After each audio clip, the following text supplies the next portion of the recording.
Բարև ձեզ հարգելի դիտողներ, Ֆակտոր TV-ի զրուցակիցը արտարադատության նախարար Սրբուհի Գալյանն է, բարև ձեզ Տիկին նախարար։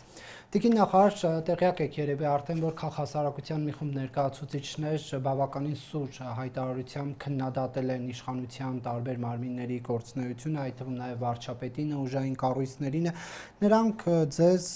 մեղադրում են սահմանադրության, իրավունքի գերակայության սկզբունքի, մարդու հիմնարար իրավունքների ու ազատությունների եւ դատաիրավական համակարգի մարմինների անկախությունը խաթարելու համար եւ նշում են, որ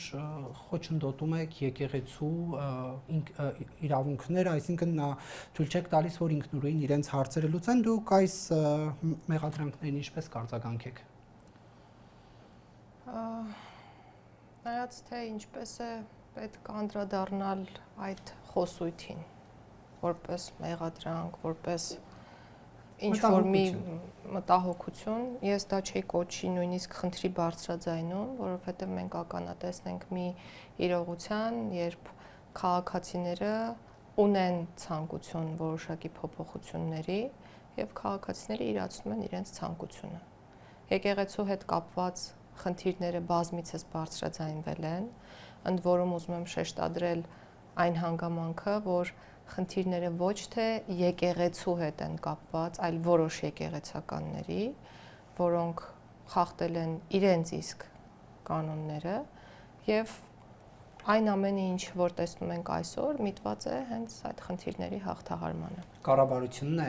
խախտված կանոնները վերականգնողը։ Կառավարությունը կարող է առաջնորդել քաղաքացիներին, բայց այս ամենի հիմքում քաղաքացին եւ իր ցանկությունն է։ Իսկ ինչ օրենսդրական լծակներով է կառավարությունը առաջնորդում քաղաքացիներին։ Իսկ մինչ այս ինչ լծակներով է առաջնորդել։ Չի եղել, պարզապես պետությունը չի խառնվել եկեղեցու գործերին։ Պետությունը եկեղեցու գործերին այսօր էլ չի խառնվում։ Պետությունը ոչ թե պետությունը, այլ որոշ պետական պաշտոն զբաղեցնող անձինք բարձրաձայնում են այն խնդիրները, որոնք կապված են որոշ եկեղեցականների հետ։ Եվ որքանով է դա համարվում միջամտություն եկեղեցու գործերին։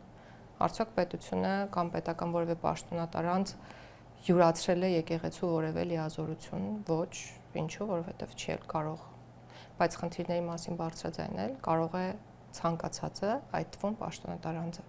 Դուք բայց համաձայն չեք, երբ որ անձը ներկայանում է որպես քրիստոնյա եւ խնդրի մասին է բարձրաձայնում եւ նաեւ համատեղության կարգով Հայաստանի վարչապետն է, նա անցալվում է որպես երկրի ղեկավար, ոչ թե շարքային քրիստոնյա։ Եվ որքանով է երկրի ղեկավարի խոսքը միջամտություն եկեղեցու ներքին գործերին։ Չի միջամտում։ Վստահաբար ոչ ներքին գործերին եկեղեցու միջամտություն չկա այնքանով, որքանով որ խնդիրը բարձրացված չի վերաբերում հենց եկեղեցու գործերին։ Խնդիրը վերաբերում է որոշ եկեղեցականների վարքին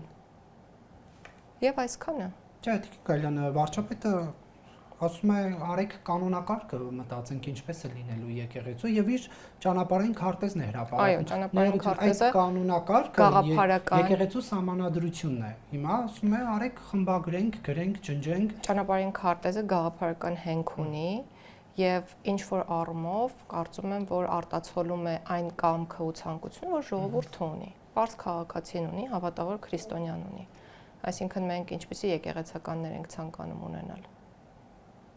Օրինակ ինչպիսի կառավարության անդամներ ենք ցանկանում ունենալ կամ ինչպիսի չափանիշներ պետք է գործեն։ Որը լիազորությունները չի գերազանցում, օրինակ ԱԱԾ-ին, որ օրինակ ավելի թափանցիկ է, ավելի հաշվետվողական է, ավելի պրոֆեսիոնալ է օրինակ, չէ՞։ Չափանիշները, այո, չափանիշները տարբեր են կառավարության անդամին ներկայացվող եւ չափանիշներ հստակ կերպով կան նաեւ եկեղեցականներին ներկայացվող եւ քանի որ բոլորս ծնվել ենք Հայաստանի Հանրապետությունում եւ մի մասը, մեծ մասը, ես կասեի, քրիստոնյա ենք,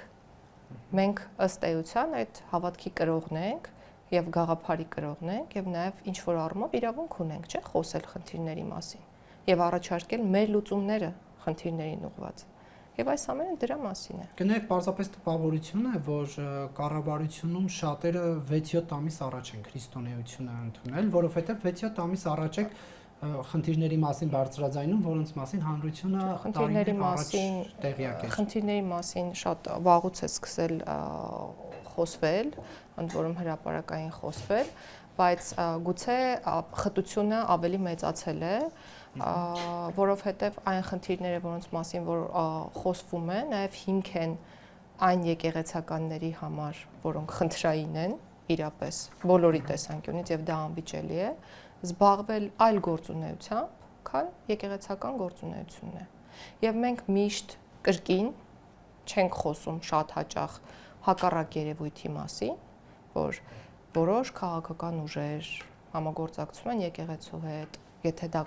այդ եկեղեցականներին անվանենք եկեղեցի, ես փորձում եմ խոսույթ չխառնել իրական խոսքը որոշ եկեղեցականների մասին է եւ բացարձակ եկեղեցու մասին չէ, եւ մենք չենք խոսում թե ինչպես կարող են որոշ եկեղեցականներ զբաղվել ակտիվ քաղաքական գործունեությամբ։ Մենք տեսել ենք թե ինչպես է օրինակ օրհնություն տրվում ընդդիմադիր քաղաքական գործիչների ինչակերտերի մեջ օրհնություն, ինչպես են հանդիպումներ տեղի ունենում, ինչպես է ինչ որ մի եկեղեցական առաջնորդում ըստ էության քաղաքական գաղափարների իրացման այդ ճանապարհը, ինչպես է իսկ հիմա դուք ինչպես եք օրինակ իրեն դիմում, բոլորը դիմում են իրեն որպես եկեղեցական, երբ իր մասին որևէ հիշատակում է լինում, հասկանում եք, մենք չենք կարող օրենսդրությամբ ասել, որ օրինակ եկեղեցին չպետք է եւ չի կարող մասնակցել նախընտրական քարոզարշավին։ Մենք ունենք նմանատիպ արգելք եւ ենթադրվում է, որ պետք է ապաքաղաքական լինի ըստ էության եկեղեցին։ Մենք այդ ամենի մասին չենք խոսում, բայց խոսում ենք նրա մասին, որ վարչապետը բարձրաձայնում է ռեալ խնդիրներ։ Ինչու է վարչապետը բարձրաձայնում ռեալ խնդիրներ, չպետք է խոսել խնդիրների մասին։ Բայց վարչապետը խնդիրները բարձրաձայնելուց զատ տիկին նախարար նաև ուժային կառույցներով գործողություններ է իրականացնում։ Ինչ գործողություններ։ Օրինակ վարչապետի ենթակայությամբ գործող ԱԱԾ-ն գնում է եւ հոգեվորականին ասում է, որ իշխանության ներկայացուցիչների բառը օգտագործեմ, խնդրում է, որ պատարագի ընթացքում կաթողիկոսի անունը չհնչեցնի։ Ես այդպիսի տեղեկատվության չեմ տիրապետում։ Անկեղծ։ Դուք չեք հետևում Նիկոլ Փաշինյանի ճեպազրույցներին, նա ինքնանձամբ է խոստովանել։ Հետևում եմ, բայց այդպիսի տեղեկատվության չեմ տիրապետում։ Վարչապետն ասում է դե լինում։ Տեսեք։ Հիմնական էությունը խնդրի հետեւյալն է, որ կարգալույս լինելու ենթակա անձը չի կարող այդ համակարգում մեր լեզվով ասեմ զբաղեցնել այն պաշտոնը, որը զբաղեցնում է։ Եվ այն Դա դուք որոշեցիք, որ կարգալույցության ենթակա է։ Չէ, դա կանոնակարգն է ասում, եկեղեցական։ Եթե չեմ սխալվում, որքանով իմ գիտելիքները ինձ չեն դավաճանում, իսկ ես ժամանակին ուսումնասիրել եմ իրականում կանոնական իրավունք։ Եվ կարգալույս լինելու հիմքերի անառարկելի արկայության պարագայում Ուր են այդ անառարկելի փաստերը։ Դե երբևէ որևէ մեկը հերքել է։ Գնեք, դուք եք պաշտոնյաց մասն է, վստահ եմ լինում է ապատեղեկատվություն, հրապարակումներ, որոնք օրինակ չեք արձագանքում, օրինակ անլրջության մակարդակի հետ կապված, չէ՞։ Լինում են անլուրջ, այո, դեպքեր եւ լինում են կամ կարող են լինել դեպքեր, որոնց ես հաստատապես արձագանքեմ, եթե ունենամ խնդիր փարատելու հասարակության լայն շրջանակների կասկածը։ Եվ եթե այդ կասկածը չի փարատվում, ինչի մասին է խոսքը։ Հիմա լայն շրջանակն է։ Ես վստահ եմ, որ այո, եւ դուք եք վստահ, որ այո։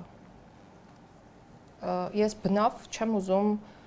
խորանալ, մտնել անձի անձնական կյանք, այո, յուրաքանչյուր ունի անձնական կյանքի իրավունք, բայց այդ անձնական կյանքի գաղտնիության իրավունքը որոշ դեպքերում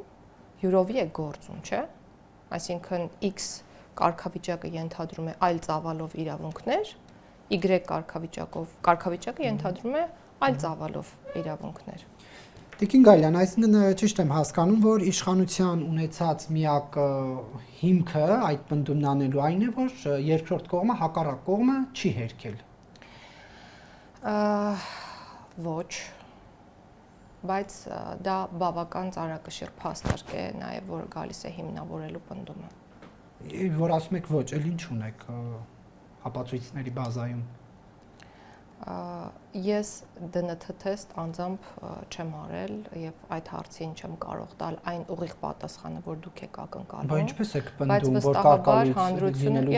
ես շոշափում եմ հանրության ընկալումները եւ առնվազն ինձ համար այդ ընկալումները միանշանակ են։ Հանրությունն էլ իշխանության մասին ինչ ասես ասում է։ Ժողովրդավար երկիր։ Փոխանցնողից միջև դավաճան օրինակ։ Ժողովրդավար երկիր ենք, բայց մեր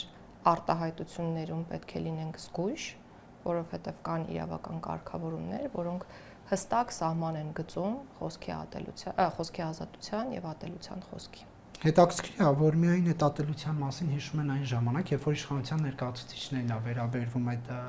Ես չեմ համաձայնի ձեզ հետ, որովհետև այդպես չէ իրականությունը։ Ինձ համար առնվազն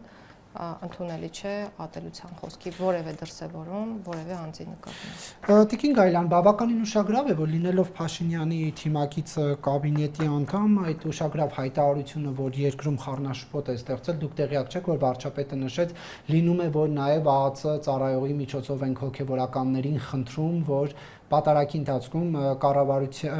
կաթողիկոսի անունը չտան։ Այնուհանդերձ, մենք ունենք այսպիսի իրավիճակ, սա արդյոք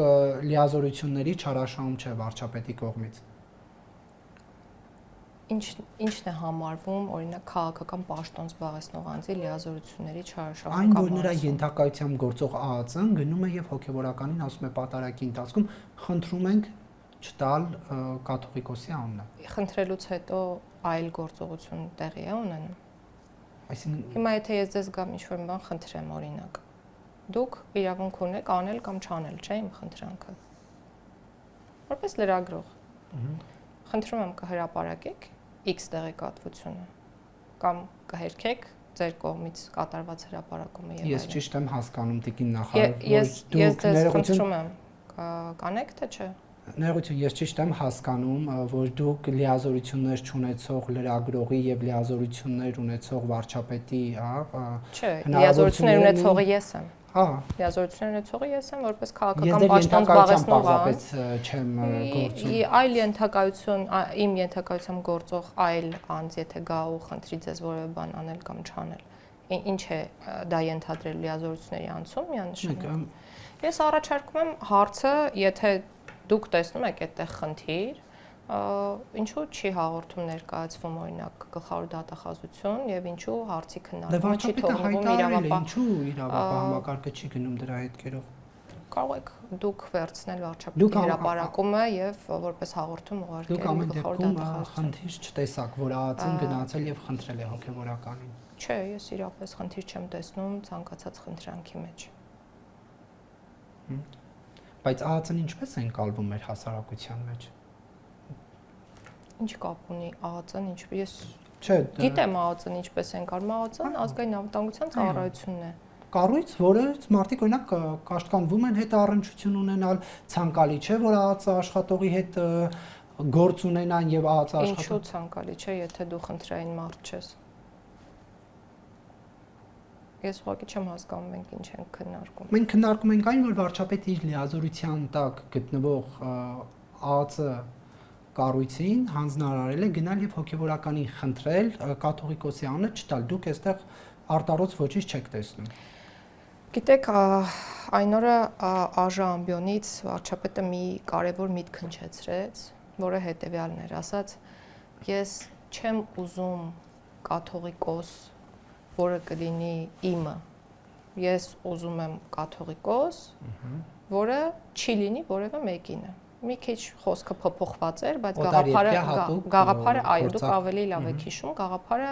ըստ էության փոխանցեցի։ Այս վարչապետը ԱԺ ամբիոնից հնչեցրել է այդ միտքը եւ վստահաբար իր ենթակայության տակ գործող մարմինները տիրապետում են համապատասխան փաստերի։ Եվ եթե դուք որպես լրագրող, ես չէ որ պետք է հրապարակեմ, ես իմ տիրույթում չէ եւ հրապարակել թե չհրապարակել որոշելու է համապատասխան մարմինը, որը տիրապետում է ինֆորմացիային։ Ես ինքս ի պաշտոնե, ես չգիտեմ, որովհետեւ ես ինքս չեմ տիրապետում այդ ինֆորմացիային ի պաշտոնե։ Բայց ես վստահում եմ այն մտքին, որը հնչեց ամբիոնից եւ ձեր կողմից նշված գործողությունները շարունակությունն են այդ մտքի։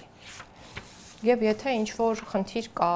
ինչ որ տեղեկություն չհրապարակելու եւ դուք գտնում եք, որ այն պետք է հրապարակվի, կարծում եմ, որ պետք է լինի համապատասխան հասարակական պահանջ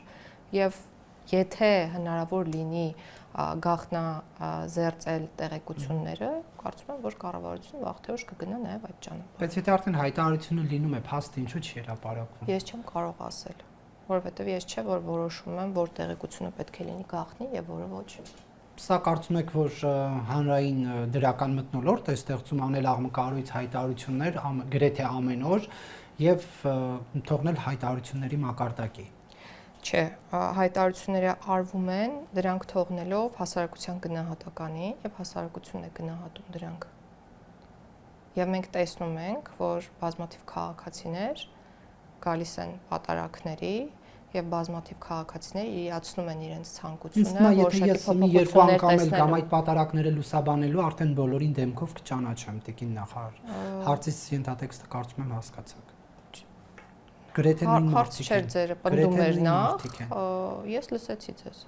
Հարց չէր։ Ինչու են անընդհատ նույն մարդիկ շրջում վարչապետի հետ։ Ես չեմ կարող ասել, որովհետեւ ես այդ բազմա թիվ չեմ կարող թիվ նշել, հարյուրավոր մարդկանց մեջ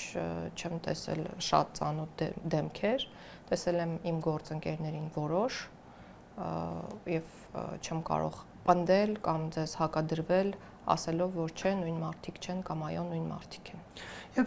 Իսկ ինչու նորմալ չէ։ Եկեք քննարկենք, եթե թեկուզ մարդկանց շարքերում կան կրկնվող դեմքեր, ուրեմն մարդիկ գաղափարի կրող են, որոնք որ նույն գաղափարին հավատարիմ լինելով գալիս են եկեղեցի պատարակի, դա խնդրային է։ Եվ նաև եթե անգամ գաղափարի կրող են, նաև զբաղեցնում են ինչ-որ պաշտոններ։ Ես այնտեղ տեսել եմ բազմաթիվ մարդկանց, որոնք որևէ պաշտոն չեն զբաղեցնում։ Լավ, իսկ ինչու հնարավորություն չունեին բոլորը մտնել եկեղեցի, որտեղ Նիկոլ Փաշինյանն է։ Մենք Գյումրիում տեսանք մի Ես չեմ կարծում, որ հնարավորություն չի տրվել որևէ քաղաք։ Հարցը տիկին նախարար, դուք ինչին եք պատասխանում։ Ինչու չի տրվել հնարավորություն բոլորին մտնել եկեղեցի, դա էր հարցը։ Եվ շարունակություն ուներ, որովհետև մենք Գյումրիում տեսանք, որ առաջնորդ տանից 7 վերք եկեղեցին ամբողջությամբ շրջապատված էր ուժային կառույցներով, ԱԱԾ, ՊՊՑ, ՆԳՆ եւ այլ հնարավոր եւ անհնարավոր ծառայողներով եւ օրինակ երբ որ ուզում էին մտնել մոմ վառել, թույլ չէին տալիս բոլոր մուտքերը հնարավոր չէր օգտագործել մտնելու համար։ Կներեք, էլի դուք կարծում եք, որ այն բոլոր մարմինները, որոնք պատասխանատու են մեր երկրում հասարակական կարգի պահպանության համար, ճանաչում են բոլոր այն քաղաքացիներին դեմքով, որոնք որ պետք է մտնեն եկեղեցի եւ մյուսներին թույլ չեն տալիս մտնել եկեղեցի։ Պարզապես ուղիղ եթերում են այդ կադրերը, որ թույլ չեն տալիս մտնել եկեղեցի։ Բա այդքան մարդ ոնց է հայտնվում եկեղեցում պատարակի ժամանակ։ Այդքան քաղաքացի, որոնք որ բացարձակ պաշտոնի հետ որևէ պաշտոնի հետ կապ չունեն։ Չէ, ուզում եմ հասկանալ տրամաբանությունը, եթե մենք խոսում ենք բազմաթիվ քաղաքացիների մասին, որոնք չեն զբաղեցնում որևէ պաշտոն եւ գայս են եկեղեցի պատարակի։ Դուք կարծում եք այդ ծառայություն իրականացնող մարդիկ, որոնք կրկնում եմ հասարակական կարգի պահպանության համար են պատասխանատու, դեմքով ճանաչում են բոլորին եւ որոշում են ում թողնել կամ ում չթողնել։ Դե բայց փաստա չէ, որ ուզում էին մտնել մոմ վառել, ասում էին հիմա չեք կարող։ Որովհետեւ կա հստակ գործելակարգ։ Փողոցում էլ եթե դուք լինեք ինչ որ իրավիճակում կամ չգիտեմ կառավարության շենքի հարակից տարածքում, եթե նախատեսված է որևէ միջոցառում կամ եթե պետք է գան պետական պահպանության ներքո գտնվող որոշակի անձին, գործում են որոշակի գործելակարգեր, որոնք իրավական են։ Բոլորի առջև բաց չէ։ Այո, բայց եթե պաշտպանության ենթակա անձ պետք է գա, շարժվի, մտնի, դուրս գա եւ այլն, նորմալ չէ, որ հասարակական կարգի պահպանությունը X եղանակով պետք է իրականացվի։ Տեսեք, հասարակական կարգի Ես ընկալումը չեմ եւ մատուցումը չեմ հասկանում ձեր կողմից հարցերի, այսինքն փոխանցում եմ այն ինչ կա, որ դուք մեկնաբանեք։ Տեսեք, երբեք չպետք է եւ չի կարելի ծայրահեղացնել որևէ երևույթ։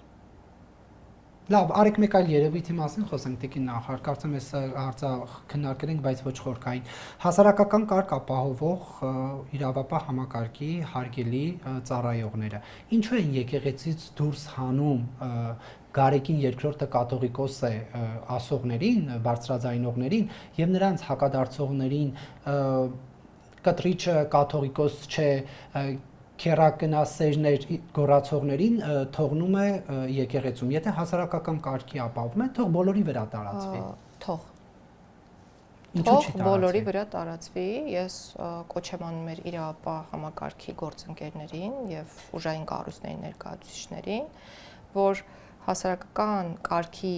պահպանության խոչընդոտող ցանկացած արար կատարող անձին իրավունքները սահմանափակվեն։ Թող սահմանափակվեն, եթե կան այդպիսի միջադեպեր։ Դե նրանք եթե ես գծի մեջ են արտոնություն ունեն ըստ էության։ Ոչ, որևէ մեկը արտոնություն չունի, եթե խոսքը հասարակական կարգի խախտման մասին է եւ չպետք է ունենա։ Եվ ես կոչ եմ անում հետեւել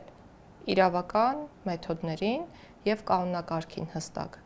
Անկախ նրանից մարդը ինչպես է խախտում հասարակական կարգը, եթե կա խախտման դեպք, անպայման պետք է լինի ներգործություն։ Հույս ունենանք իրավապահները մյուս անգամ ԿՊ վարչության փոխնախագահ Վահագն Ալեքսանյանի եւս դուրս կհրավիրեն։ Ինչ էր արել Վահագնը։ Նայել էր գոռում կտրիչը կաթողիկոս չէ։ Այո։ Հենց եկեղեցու։ Այո։ Արձագանքում էր հասարակական կարգը խախտողներին։ Հասարակական կարգը խախտելով էր արձագանքում։ Եթե դա գնահատում է որպես հասարակական կարգի խախտում, ես դեմ չեմ։ Տիկին նախարար, սահմանադրությունը ինչ լիազորություններ է տալիս վարչապետին եւ ինչ կարգավորումներ ունի եկեղեցում դրոշ տեղադրելու եւ պետական օրհներ կմիացնելու հետ կապված։ Ըստ էության կարգավորումներ այդ մասով չկան, եթե չեմ սխալվում, չեմ ուսումնասիրել խորությամբ, եւ ես ուզում եմ նշել, որ ծանոթ եմ վարչապետի այդ հրապարակմանը եւ առաջարկին, եւ դա առաջարկ էր, գաղափարական առաջարկ, քննարկելի առաջարկ, ինչու եմ սա շեշտում, որովհետեւ ինձ նախորդ օրերին հարց ուղղվեց եւ հարցի ձևակերպումն այնպեսին էր, որ կարծես թե դա արդեն իսկ մեկնաբանվում էր որպես պարտադրանք, իսկ պարտադրանքի մասին ընդհանրապես խոսք չի եղել։ Եվ եթե խոսքը առաջարկի մասին է, ապա դա քննարկելի է։ Այսինքն օրենսդրությամբ դեռ չկա նման բան։ Իսկ հնարավոր է օրենսդրական ինչ-որ նախաձեռնություն լինի։ Չի նախատեսվում դեռ նման բան։ Եմ այսպեսի մտահոգություն կա, ասում եմ պատկերացրեք, օրինակ Թուրքիայում էլ հայկական եկեղեցիներ կա եւ Թուրքիայի կառավարությունը որոշի, որ պետք է իր երկրի տարածքում գտնվող եկեղեցիներում իր պետական դրոշը լինի։ Ասում եմ նման խնդիրներ սա կարող է առաջացնել։ Կրկնում եմ, դա գաղափար առաջարկ է, որը քննարկման ենթակա է։ Շատ լավ, տիկին նախարար 4 բարձրաստիճան հոգևորականն է կալանավորվել եւ ուշագրավ է, որ բոլորի կալանքի որոշումը նույն դատավորն է տալիս, Մասիս Մելքոնյանը։ Դուք այս հարցերին ի պատասխան մշտապես ասում եք, որ արդարադատության նախարարն եք, սա ձեր ղեկավարած կառույցի հետ առնչություն չունի, բայց դուք նաեւ քաղաքական թիմի անդամ եք, քաղաքականություն մշակողն եք, ինչպես է ստացվում, որ այս բոլոր ուշագրավ դեպքերը մակագրվում են նույն դատավորին։ Ես այս հարցին կպատասխանեմ որպես քաղաքականություն մշակող մարմնի ղեկավար եւ կասեմ, որ այս ուղղությամբ մենք քայլեր ձեռնարկում ենք, որպեսզի մակագրման համակարգը լինի ամբողջությամբ ավտոմատ։ Եվ կարծում եմ, որ մենք ունենք բավարար ռեսուրս, որ առաջիկա ամիսների ընթացքում մենք այդ համակարգը արդեն գործարկված ունենանք եւ ձեր հարցը ավտոմատ կերպով որակարգից դուրս կգա։ Բայց հիմա խնդրարույց համարում եք, որ այս բոլոր ուշագրավ դեպքերով, հանրային հետաքրքրություն ունեցող դեպքերով նույն դատավորն է եւ միշտ կալանք է տալիս։ Ես չեմ կարող պատասխանել այդ հարցին հիմա, ինչու, որովհետեւ վաղը կարող է ունենամ հարցով շահերի բախում։ Ինչու, որովհետև ունեմ լիազորություն դատավորների կարգապահական պատասխանատվության ենթարկելու միջնորդություն ներկայացնել բարձրագույն դատական խորհուրդ։ Հետևաբար այս հարցին իրոք ի պաշտոն է, չեմ կարող պատասխանել։ Բայց ձեր մոտ հարցեր առաջանում են։ Ինձ մոտ միշտ ամեն ինչի հետ կապված հարցեր են առաջանում։ Կոնկրետ այս դեպքի հետ կապված։ Ինձ մոտ միշտ ամեն ինչի հետ կապված հարցեր առաջանում են։ Տիկին Գայլյան, քաղբանտարկյալների թեմայի հետ կապված ընդդիմությունը հայտարարում է, որ քաղբանտարկյալներ կան, իշխանություններն ասում են չկա, բայց երբ որ ասում են այսինչ ղեկավարին տարել են, օրինակ կոռուպցիայի մեջ մեղադրվող ղեկավարին տարել են, համայնքի ղեկավարին իշխանության ներկայացուցիչներն ասում են, այ տեսեք, ազգային ժողովի նախագահի հարցն է նման գործով անցել, Էջմիածնի քաղաքապետն է, նախկին քաղաքապետն է նման գործով անցել, Երևանի նախկին փոխքաղաքապետն է նման գործով անցել, բայց մենք օրինակ չենք տեսնում, որ իշխանության մեջ գտնվող կամ գտնված անձանց տանեն բերման ենթարկեն այնպես, ինչպես ընդդիմադիրներին են տանում։ Ինչի Երևանի նախկին փոխքաղաքապետին կալանավորեցին, օրինակ։ Եվ էլի այդպես բազմաթիվ արձականներ, մանրամասներին չեմ տիրապետում, փաստը եկեք արձանագրենք։ Դե փաստն ենք արձանագրում, որ Եվ էլի կան մարդիկ, որոնք գործող պաշտոնատար անձինք են եղել այս իշխանության օրոք եւ կալանավորվել են։ Վարդան Ղուկասյանի նման այսինքն ձևաչափն է էական։ Դե այդքան ոստիկաններ գնացել տարբեր ուժային կառույցի Իսկ ներկայացուցիչների ինչու հարցադրումը այլ ուղղությամբ չենք ձևակերպում։ Ինչու Վարդան Ղուկասյանը ինքնական չպետք է կամ չէր ուզում ներկայանալ, ենթադրենք։ Դուք նման տեղեկություն։ Չէ, ես դες հարցը հետևել ձևաչափով եմ ուղղում կամ առաջարկում եմ հետևել ձևաչափով ուղղել։ Արդյոք եղել է մի իրավիճակ, երբ գործող պաշտոնատար անձինք փորձեն դիմադրություն ցույց տալ կամ խուսափել կամ շոու սարքել, երբ իրենց փորձում են բերման ենթարկել կամ ուղղակի կանչել համապատասխան մարմիններ։ Ինչու այդպես չի լինում։ Գործող պաշտոնյաների դեպքում կանչեք, ես կգամ։ Շատ հեշտ է ասել կանչեք ես կգամ եւ օրինակ չասել թե քանի անգամ են կանչել։ Պարզապես դուք որ հստակ տեղեկություն չունեք, ինչպես եք պնդում, որ շոու են սարքել, չէ։ Ես ասում եմ կամ, որովհետեւ ես տեսնում եմ այն, ինչ տեսնում են բոլորը։ Ես տեսնում եմ այն, ինչ տեսնում են բոլորը։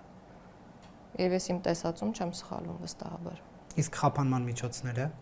խափանմիջոցի ընտրությունը, դե ես ձեզ ասացի, որ գործող իշխանության կազմից էլ կան մարդիկ, որոնք որ կալանավորված են եղել։ Հա, իդեպ դուք ինձ նախորդ օրը, չէ, մի քանի օր չէ, ամիսներ, մարդիկ կան, որոնք որ մինչև հիմա պատիժ են կրում կամ մինչև հիմա կալանավորված են, օրինակ առողջապահության ոլորտի գործընկերներից կան եւ այլ մի շարք այլ ոլորտի, ընդ որում նախարար, փոխնախարար այդ մակարդակի պաշտոնների մասին է, բայց մենք չգիտես ինչու անդադ մոռանում ենք այդ դեպքերը հիշատակել եւ հիշատակում ենք միայն այն, ինչ մեզ է պետք։ Ես երրորդ դեմքով եմ այս բանին առաջին դեմքով եմ խոսում ձեր փոխարեն։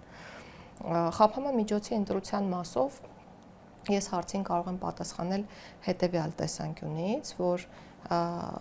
մեզ համար խիստ ցանկալի է, որ կալանք խափանման միջոցը կիրառվի շատ քիչ դեպքերում, այսինքն խիստ ցանկալի է, որ նշանակվեն այլ ազատությունից զրկելու հետ չկապված խափանման միջոցներ, անկախ նրանից, թե մարդը ինչ հայացքների տեր է, սա կարող եմ ասել։ Հիմա ասում եմ, որ 2000-ից ավելի ազատազրկվածներ կան, սա խնդրահարույց է։ 2845 այս պահին, եթե չեմ սխալվում, խնդրահարույց է աճի միտումը կալանքների։ Դա խնդրահարույց է, ինչ որ պահի մենք ունենք 60% կալանավորվածներ եւ 40% դատապարտյալներ, այս պահին ըստ էության հավասարվել են տոկոսային հարաբերակցությամբ նրանց թվերը։ Եթե մենք հետ հայաց նայենք 2014, 15, 16 թվականներին, մենք կտեսնենք, որ մենք ունեցել ենք ավելի շատ թվով անձինք քրեակատարական հիմնարկներում, նույնիսկ 4000, մինչև 4000 մենք ունեցել ենք թվական աճ։ Բարեբախտաբար այսօր այդպիսի իրավիճակ չունենք եւ դա պայմանավորված է նաեւ այլընտրանքային խափանման միջոցների գոյությամբ, որոնք սկսել են գործել 2021 թվականից, խոսքը տնային կալանքի եւ վարչական հսկողության մասին է։ Բայց ամեն դեպքում ուզում եմ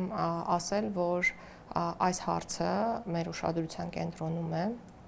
եւ մենք փորձում ենք մշակել այն միասնական չափանիշները, որոնք պետք է հիմք հանդիսանան անձին կալանքի տանելու ժողովրդական լեզվով ասած եւ նաեւ փորձում են կատարելագործել պատժից պայմանական վաղաժամկետ ազատելու մեխանիզմները երեք ինձ մոտ վերջին քննարկումը ունեցանք օրենսդրական փաթեթի հետ կապված եւ առաջիկայում արդեն կշրջանառենք քրեական օրենսգրքում համապատասխան փոփոխություններ կատարելու նախագիծը, որը միարժեքորեն գալու է լավարկելու անձանց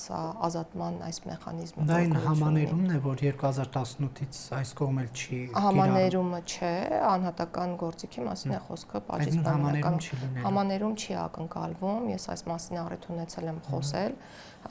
իհարկե չեմ բացառում, որ ապագայում գուցե սուր անհրաժեշտություն ստեղծվի դրա եւ մենք գնանք այդ քայլին, բայց դեռևս դրա կարիքը շոշափելի չէ եւ նաեւ համաներումը իր էությամբ հստակ չափելի չէ հետևանքի տեսանկյունից, ինչու, որովհետև հասարակություն փաստացի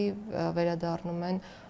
մարդիկ, որոնք չեն գնահատվում այն տեսանկյունից, թե արդյոք նրանք վերասոցիալականացվել են եւ պատրաստ են վերադառնալ հասարակություն, թե ոչ։ Եվ սա ստեղծում է մի շարք խնդրային իրավիճակներ։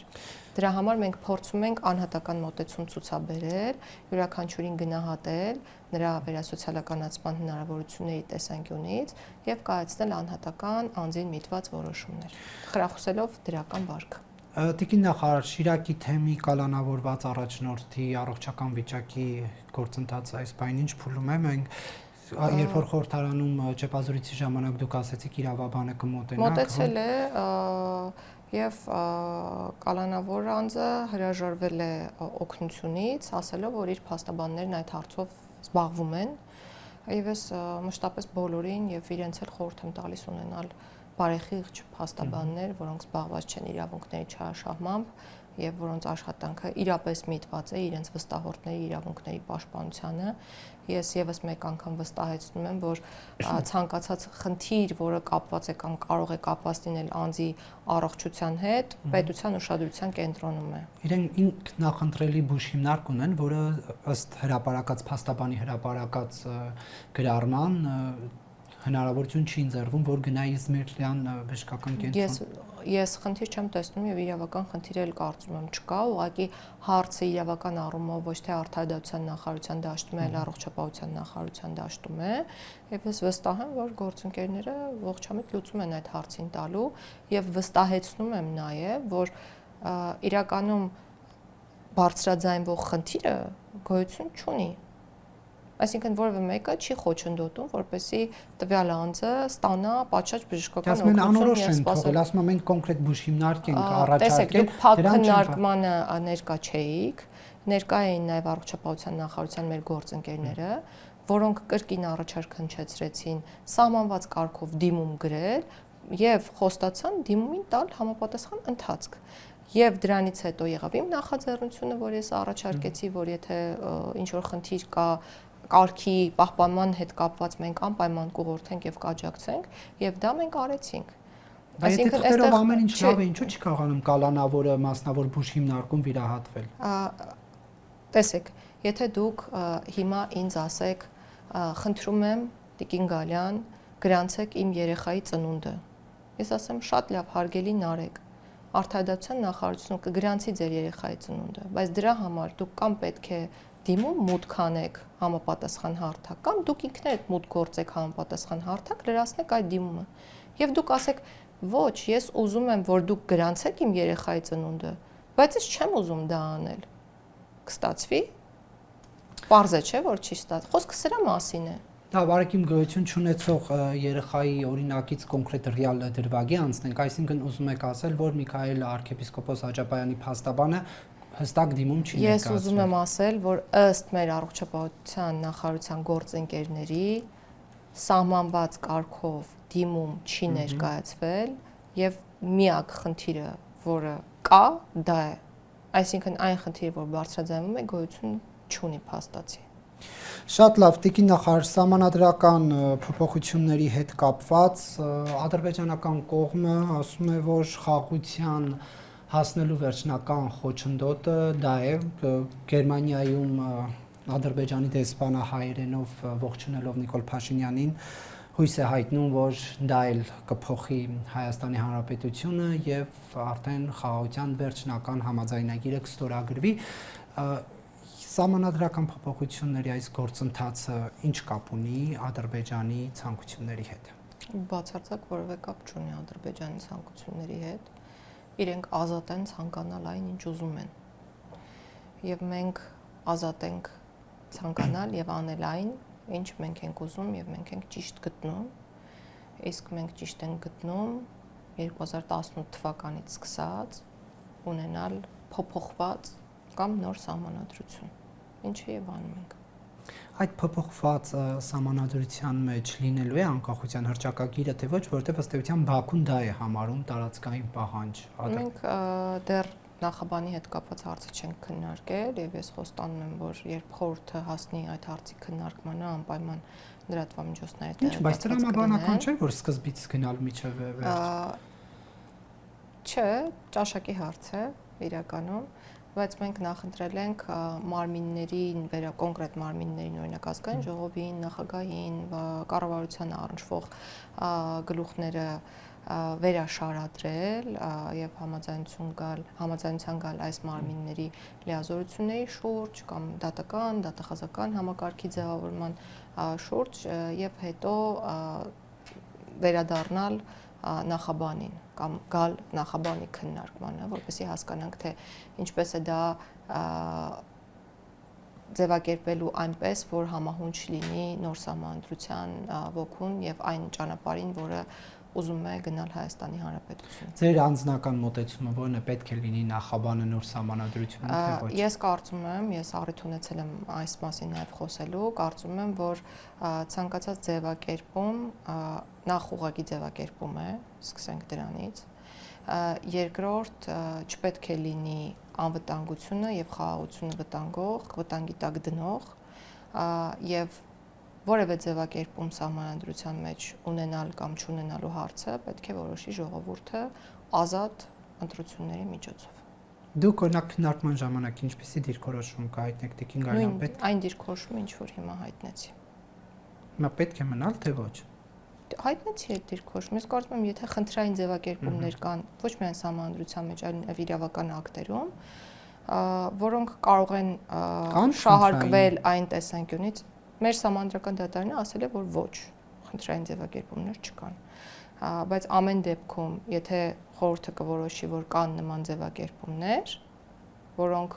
կարող են պոտենցիալ ունենալ վտանգելու խաղաղության օրակարգը եւ հաստատված խաղաղությունը, որը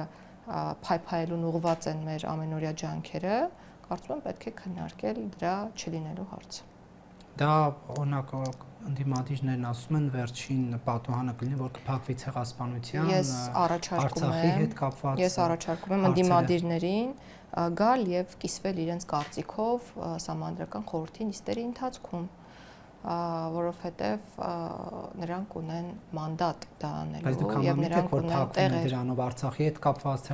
ցեղասպանության հետ կապված հարցի քննարկումները։ Ես գաղափարական հենքի հետ խիստ անհամաձայնություն ունեմ մեր ընդդիմադիր որոշ ուժերի։ Եվ վերջում Տիկին Գալյան, դուք առաջադրվել եք, ավելի ճիշտ դիմում եք ներկայացրել, որպեսզի որպես պատգամավորի թեկնածու առաջադրվեք։ Հետաքրքիր է, որ դուք դասական ձևով ձեր էլեկտրոնային նամակը սկրինշոթ չեք արել եւ Facebook-ում չեք հրապարակել։ Ինչու եք խուսափում հրապարակավ ասոցացվել ՔՊ-ի հետ։ Ինչու եք մտածում, որ ես խուսափում եմ հրապարակավ ասոցացվել ՔՊ-ի հետ եւ որտեղից այդ միտքը, եթե ես այստեղ նստած եմ որպես արդարադատության նախարար, որը հանդիսանում է քաղաքական թիմի անդամ, իշխող խմբակցության։ Կարող է պաշտոն զբաղեցնել եւ կուսակցական չլինել։ Մենք վարչապետեր ենք ունեցել, որոնք պաշտոն էին զբաղեցնում եւ Բայց հարցի էությունը հետեւյալն է, ինչու եք խուսափում ասոցացվել։ Բայց ինչու չեք հրապարակել։ Եթե ես չեմ ուզել կամ չեմ մտածել, կներեք, որ չեմ հրապարակել։ Չեմ կարծել, որ պետք է հրապարակել։ Ինչու էր պետք դա հրապարակել։ Ես հրապարակում եմ հիմնականում այն աշխատանքը, որը կատարում է արդարադատության նախարարությունը եւ նորությամբ չեմ կիսվել եւ դա թաքուն չէր մնալու եւ չի մնացել։ Ոչ, դիմում չեմ ներկայացրել կուսակցություն մտնելու հետ կապված, եթե ձեր հարցը դա է։ Չեմ դիտարկել դեռ։ Եվ ինչու որոշեցիք նաև օրենսդիր մարմնի, հա, հետ կապված առաջադրվել падգամավորի թեկնածու լինել։ Որովհետև կիսում եմ այն գաղափարները ամբողջությամբ, որն ունի քաղաքական ուժը հիմա, եւ իմ աջակցությունն եմ դրանով հայտնում այդ գաղափարների իրացմանը։ Պարզապես հիմա տպավորություն է, որ այս փուլում առաջադրվելը Նիկոլ Փաշինյանին հավատարմության երթում տալու նման մի բան է, տիկին նախարար։ Իսկ որ փուլում է պետք առաջադրվել ընտրացուցակ մտնելու համար համամասնական, կներեք։ Ես նկատի ունեմ իրադարձություններ, իրավիճակներ, օրինակ 18 թվին կարող է դա այլ կերպ ընկալվել, որ առաջադրվում է կամ չի առաջադրվում։ Իսկ հիմա այս խաղաղության պայմանագրի ստորագրում, այսպես կոչված ճակերտավոր եկեղեցու բարեփոխում, հիմա այս Արգելի Նարեկ, ժամանակը հիմա է ցուցակի կազմման։ Դա չի եղել 1 տարի առաջ։ Եվ քանի որ հիմա է ժամանակը ցուցակի կազմման եւ ժամկետը հիմիկվա համար էր նախատեսած, ես այլ ժամանակ, քան հիմա է, չի կարող նման որոշում կայացնել։ Ոչ թե օրենքով սահմանված ժամկետը նկատի ունեի ժամանակաշրջանացելով, այդ թվարկածս իրադարձությունները։ Իմ պատասխանը նույնն է։ Ձեր հարցը հետևյալն է. ինչու հիմա որ հավատա։ Իսկ երբ կար նման հնարավորություն։ Եթե ցուցակի կազմման գործընթացը հիմա է եւ ոչ թե 1 տարի առաջ, ինչպես պետք է երևար իմ կամահայտնությունը այդ ցուցակի մասը կազմելու 1 տարի առաջ օրինակ։ Շնորհակալություն տիկին նախարար հարցազրույցի համար։ Հարգելի դիտողներ, հիշեցնեմ Factor TV-ի զրուցակիցը Հայաստանի արտարադատության նախարար Սրփուի Գալյանն էր։